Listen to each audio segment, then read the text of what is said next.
Welcome back mga katambalan, mga hot topic and issue pag-usapan natin. Update po tayo kay David Licauco na kung saan nga po ay makikita itong si David at Jillian na nagsasayaw at napaka-cute tingnan ng isang David Licauco habang nasa likod nitong si Jillian Ward na sumasayaw, habang si Jillian naman ay bigay na bigay sa pagsasayaw at sumusunod itong si David doon sa kanyang likuran.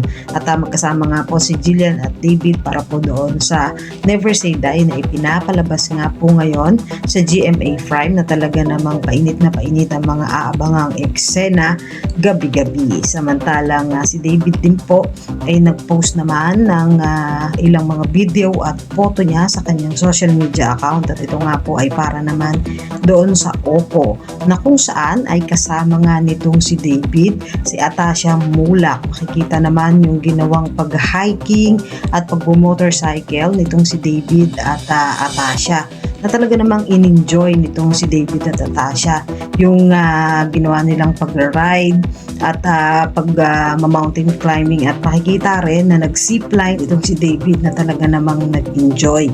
Makikita rin yung magandang mga photo gamit nga po yung Oppo na kung saan makikita yung mga caption ng mga mountain at yung mga lugar na kung saan ay talaga namang napakalinaw gamit nga po yung Oppo. Talang makikita naman yung photo naman nitong si David para naman po sa Gluta Life Phone na kung saan ay nagsiselebrate din ng Valentine's Day. Yan po yung mga update natin ngayon kay David. Kaya mga katambalan, ano masasabi niyo? Comment lang sa comment section at pag-usapan natin. Yan ang mga hot topic and issue dito lamang sa Tambalang JK.